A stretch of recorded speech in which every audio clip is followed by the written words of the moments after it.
रिश्ते कमाइए। एक बार मैं अपने एक मित्र का तत्काल कैटेगरी में पासवर्ड बनवाने पासपोर्ट ऑफिस गया था। लाइन में लगकर हमने पासपोर्ट का तत्काल फॉर्म ले लिया और भर दिया। काफ़ी समय हो चुका था। अब हमें पासपोर्ट की फ़ीस जमा करनी थी, लेकिन जैसे ही हमारा नंबर आया, बाबू ने खिड़की बंद कर दी और कहा कि समय ख़त्म हो चुका है, अब कल आइएगा। मैंने उससे मिन्नतें की, उससे कहा कि आज पूरा दिन हमने इसी काम के लिए निकाला है और बस केवल फ़ीस जमा कराने की बात रह गई। कृपया फ़ीस ले लीजिए। बाबू बिगड़ गया, कहने लगा, आपने पूरा दिन लगाया तो इस उसके लिए मैं जिम्मेदार हूँ क्या? अरे सरकार ज़्यादा लोगों को तैनात करे, मैं तो सुबह से अपना काम ही कर रहा हूँ। खैर मेरा मित्र बहुत मायूस हुआ और उसने कहा कि चलो अब कल आएंगे। मैंने उसे रोका और कहा रुको, एक और कोशिश करता हूँ। बाबू अपना थैला लेकर उठ चुका था।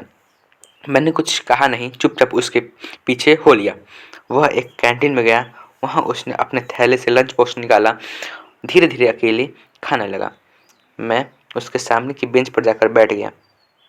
मैंने बात शुरू करते हुए कहा, आपके पास तो बहुत काम है, रोज बहुत से नए नए लोगों से मिलते होंगे। मेरे प्रश्न पर वो कहने लगा, हाँ मैं तो एक से एक बड़े अधिकारियों से मिलता हूँ। कई आईएएस आईपीएस विधायक रोज यहाँ आते हैं। मेरी कुर्सी के सामने बड़े बड़े लोग इंतजार करते हैं। फिर मैंने उससे पूछा, एक रोटी आपकी प्लेट से मैं भी खा लूँ? उसने हाँ कहा। मैंने एक रोटी उसकी प्लेट से उठा ली और सब्जी के साथ खाने लगा। मैंने उसके खाने की तारीफ की और कहा, आपकी पत्नी बहुत ही स्वादिष्ट खाना पकाती हैं।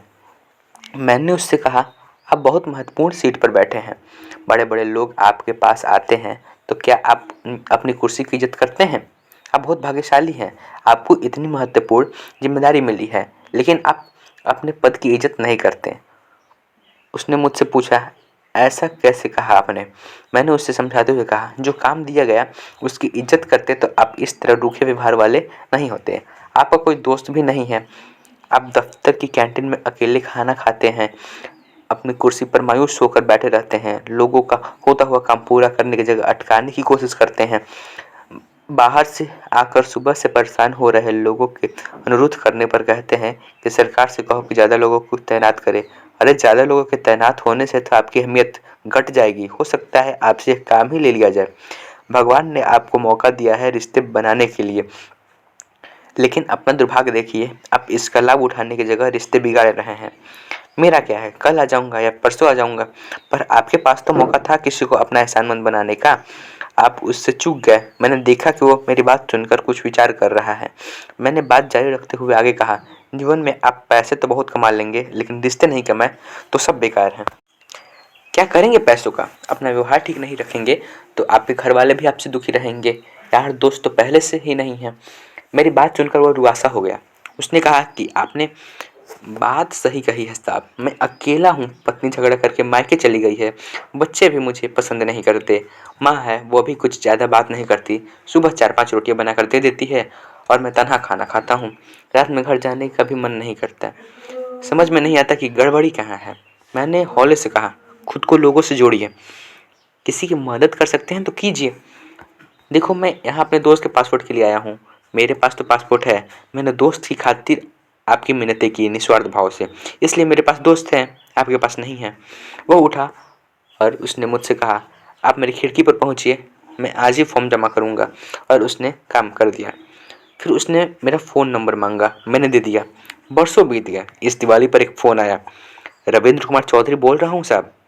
कई साल पहले आप हमारे पास अपने दोस्त किसी दोस्त के पासपोर्ट के लिए आए थे और आपने मेरे साथ रोटी भी खाई थी। आपने कहा था पैसों की जगह रिश्ते बनाइए।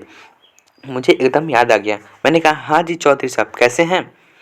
उसने खुश होकर कहा, साहब आप उस दिन चल गए, फिर मैं बहुत सोचता रहा। मुझे लगा कि पैसे तो सचमुच बहुत लोग दे जाते हैं, लेकिन साथ खाना खाने वाला कोई नहीं मिलता।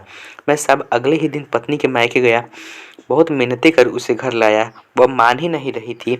वह खाना खाने बैठी तो मैंने उसकी प्लेट से एक रोटी उठा ली, कहा कि साथ खिलाओगी?